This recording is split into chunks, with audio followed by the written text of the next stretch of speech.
ज़्यादा नेचर के करीब रहेंगे उतना ही ज़्यादा हम स्वस्थ रहेंगे। सिंपल मोटी मोटी इतनी ही बात है जो आपको समझनी है। बहुत डेप्थ में जाना, बहुत टेक्निकल समझना मुश्किल है, क्योंकि आप कंफ्यूज हो जाएंगे जब आप टेक्निकल फील्ड से नहीं हैं। आप कई बार पैथीज में कंफ्यूज हो जाएंगे, होम्योपैथिक, एलोपैथिक, आयुर्वेदिक, बहुत सारी पैथियाँ, यूनानी सिस्टम, तो आप समझ नहीं पाएंगे भाई किधर जाएं, कौन सा रास्ता देखें जिससे कि हम एक अच्छा स्वास्थ्य पा सकें। लेकिन अगर आप सिंपल सा प्रकृति के करीब स्वयं को रखें और प्राकृतिक तरीके से स्वयं का जीवन जिएं, तो मुझे लगता है कि डिजीज फ्री लाइफ आपकी होगी। और आज के समय में यही सबसे बड़ा टास्क है, living a disease free life, living a medicine free life, right, living a life जहाँ की भोजन ही आपकी दवा हो, आपको अलग से किसी केमिकल कॉन्स्टिट्यूएंट की दवा ना लेनी पड़े। हमारे बीच में डॉक्टर साहब भी बैठे हैं, भास्कर अस्थाना जी भी बैठे हैं, और भी बहुत गणमान्य लोग बैठे हैं जो इस बात से ज़रूर इत्तेफाक रखेंगे। अब प्राकृतिक चीज़ों के करीब हम कैसे हो सकते हैं? प्रकृति ने हमारा शरीर बनाया, इस शरीर की अच्छी नींद होना बहुत इम्पॉर्टेंट है, स्ट्रेस फ्री लाइफ होना बहुत इम्पॉर्टेंट है, भोजन जो कि शरीर को पोषण देता है, इसको चलने फिरने और हर काम करने लायक बनाता है, उसका बहुत बड़ा इम्पोर्टेंस है। भोजन का चयन, उसको लेने का तरीका, उसका नियम बहुत इम्पॉर्टेंट है आपका जीवन और आपके शरीर को स्वस्थ रखने के लिए। मानते हैं ये सारी बातें? क्या इतना मुश्किल है प्रकृति के करीब स्वयं को रखना? आज के समय में है, बहुत ज़्यादा मुश्किल है। जैसे जैसे हम मॉडर्नाइजेशन की तरफ बढ़ते जा रहे हैं, हम प्रकृति से उतने ही दूर होते जा रहे हैं। आप सभी इस बात को ज़रूर मानेंगे। आज के समय में हम एसी के बिना नहीं रह सकते हैं, एनवायरनमेंट भी ऐसा हो गया और हमारा शरीर भी ऐसा हो गया है। हम मॉडर्नाइज खाने की तरफ ज़्यादा आकर्षित होते हैं, मजबूरी है, कई बार मजबूरी होती है और कई बार चॉइस होती है। आप लोगों के सामने भी, सर ने थोड़ी देर पहले इतनी सारी बातें करी, लोगों के सामने आप एक कोक या कोल्ड ड्रिंक रख दीजिए ठंडियों गर्मियों के सीज़न में, और एक तरफ आप उनको नोनी या आंवला सर्व कर दीजिए, चॉइस क्या होगी? सबसे पहली चॉइस होगी कि आप एक कोक का ग्लास उठाएंगे, बोलेंगे अरे यार ये सब बात की चीज़ें हैं, ये बताने लायक है, करने में इतना इम्पोर्टेंट नहीं है। आधे से ज़्यादा लोग बहुत ख़राब सा फेस बनाएंगे। लेकिन हमारी चॉइस क्या है, हम किस तरफ जा रहे हैं, ये हमें डिसाइड करना है। आज भी लोगों के लिए प्रायोरिटी हेल्थ नहीं है, अगर होती तो शायद उसको मेंटेन करना इतना मुश्किल नहीं होता। मॉडर्नाइजेशन में फिजिकल एक्टिविटी कम होती चली जा रही है, हमारी सीडेंट्री लाइफस्टाइल बढ़ती चली जा रही है, और इसकी वजह से जॉइंट की प्रॉब्लम, मोटापे की प्रॉब्लम, ब्लड प्रेशर यानी रक्तचाप की प्रॉब्लम, नर्वाइन प्रॉब्लम्स कितनी ज़्यादा आ रही है। आप कोई भी मशीनरी ले लीजिए, कोई सी भी मशीनरी, आपने उसको once in a while use किया, उसके बाद उसको रख दिया, फिर क्या होगा? उसमें जंग लगेगी, उसमें मूर्छा लगेगा, वो ख़राब हो जाएगी, डैमेज हो जाएगी। पर लेकिन वो रेगुलर बेसिस पे अगर उसकी ट्यूनिंग होती रहे, ओवरहॉलिंग होती रहे, रेगुलर आप यूज़ करते रहे, तो वो सही प्रकार से काम करती रहेगी, कभी ख़राब नहीं होगी। कुछ ऐसा ही हमारे शरीर के साथ होता है जब हम मॉडर्न लाइफस्टाइल जीने का प्रयास करते हैं। तो हमें मोटी मोटी चीज़ें अगर हम बात करें तो हमें क्या करना है, समय ज़्यादा नहीं लूँगी, बहुत शॉर्ट में और बहुत ही समझ के साथ जवाब दीजिएगा कि अगर मोटी मोटी चीज़ें हमें अपनी लाइफ में नॉर्मल ज़िंदगी को चेंज करने के लिए करनी हो तो हमें क्या क्या करना होगा। सबसे पहला, किसको बदलना? खुद को बदलना। खुद को बदलने में बहुत सारी चीज़ें बदलनी होंगी। हमारे सोचने का तरीका, पॉजिटिव रहने का तरीका, खुश रहने की कोशिश, हर स्थिति में, हर हालत में स्ट्रेस फ्री रहने की कोशिश। दूसरा, खाने में क्या खाना है, शरीर को क्या देना है। आप देखिए, जब आप नेचुरल लाइफस्टाइल में आते हैं तो आपका शरीर फल मांगता है, फ्रेश सब्जियां मांगता है, जूसेस मांगता है।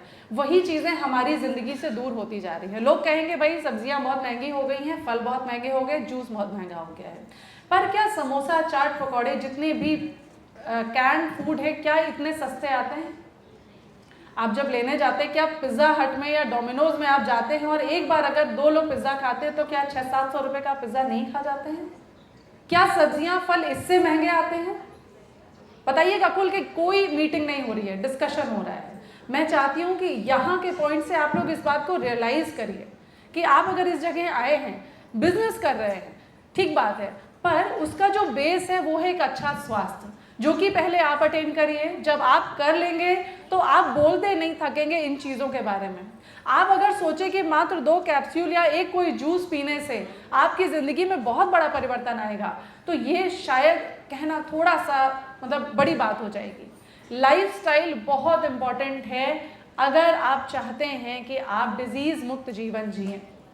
सोच में परिवर्तन, खाने में परिवर्तन, प्रकृति के करीब जाना, सुबह शाम टहलना, जैसे कि अभी सर ने बताया, शरीर ठीक हुआ।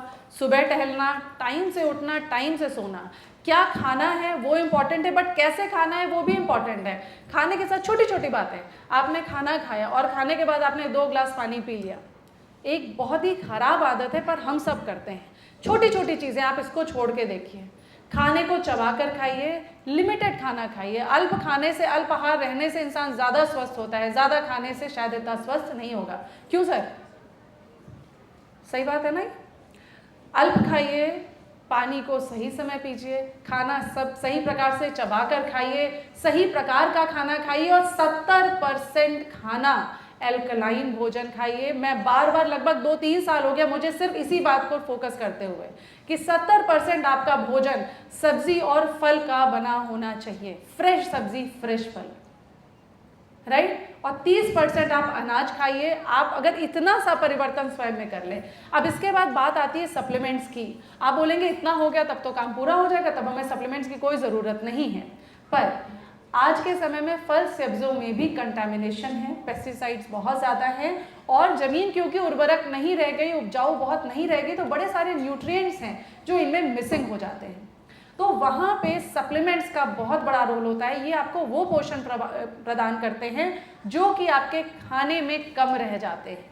छोटा सा अगर माइक्रो न्यूट्रिएंट की बात करें तो मैंगनीज है, क्रोमियम है, कई बार कुछ हेवी मेटल्स की भी शरीर में बहुत लिमिटेशन में आवश्यकता हो जाती है, राइट? बहुत सारे विटामिन्स हैं, मिनरल्स हैं जो कि हमारे शरीर में बहुत कम क्वांटिटी में ज़रूरी होते हैं, बट बड़े इंपॉर्टेंट होते हैं। प्रोटीन एक बहुत बड़ा पार्ट है, हमारा पूरा शरीर प्रोटीन का बना है, पर क्या हम पर्याप्त मात्रा में प्रोटीन अपने खाने से प्राप्त कर सकते हैं? नहीं कर सकते। आज से 50 साल पहले एक कटोरी दाल में जितना प्रोटीन पाया जाता था, आज उतना नहीं पाया जाता है। तो अगर हमें उसको पूरा करना है तो ऐसा तो नहीं है कि हम 4 कटोरी या 5 कटोरी दाल खाने लग जाएंगे, उसकी भी एक कैपेसिटी है। लेकिन उस चीज़ को पूर्ण करने के लिए हम स्पारुलिना का सेवन कर सकते हैं, हम प्रोटीन पाउडर का सेवन कर सकते हैं। इसी प्रकार से जैसे कि अभी ब्लड के बारे में इतनी देर से बातें हो रही थी, आज के समय में जितनी ये प्रॉब्लम आ रही है, चाहे रक्तचाप हो, चाहे स्किन डिसऑर्डर हो, चाहे नर्वस सिस्टम प्रॉब्लम हो, एक सबसे बड़ी चीज़ है कि आपका जो ब्लड है उसके अंदर इतने ज़्यादा टॉक्सिन्स हैं कि वो भारी हो गया है। ब्लड प्योरिफिकेशन अगर आपके शरीर में हो जाए तो आप बहुत सारे रोगों से खुद को बचा सकते हैं। अब ये प्योरिफिकेशन कैसे होगा? सिर्फ डिटॉक्सिफिकेशन या निर्विषीकरण वो माध्यम है जिससे कि आप अपने शरीर के रक्त को शुद्ध कर सकते हैं, स्वच्छ कर सकते हैं। और जैसे ही आपका शरीर का रक्त स्वच्छ हुआ, आपके सारे ऑर्गन्स अच्छे प्रकार से काम करने लगेंगे, क्योंकि ब्लड ही वो माध्यम है जो भोजन के न्यूट्रिएंट्स को आपके ऑर्गन को पोषित करने में इस्तेमाल करता है, राइट? तो छोटी छोटी चीज़ें अगर की जाएं तो मुझे लगता है कि हम अपनी ज़िंदगी को बहुत बेहतर कर सकते हैं। और एप्लॉम के साथ अपने दिन की शुरुआत कीजिए और एप्लॉम के साथ ही अपने दिन का अंत करिए। अंत नहीं बोलूँगी, लेकिन जो कहते हैं कमेंट्स करते हैं वही आप करिए। तो मुझे लगता है आपको हेल्थ बेनिफिट्स के साथ साथ फाइनेंशियल बेनिफिट्स भी मिलेंगे और आप समाज में एक पहचान बनाने के काबिल बनेंगे। Thank you so much.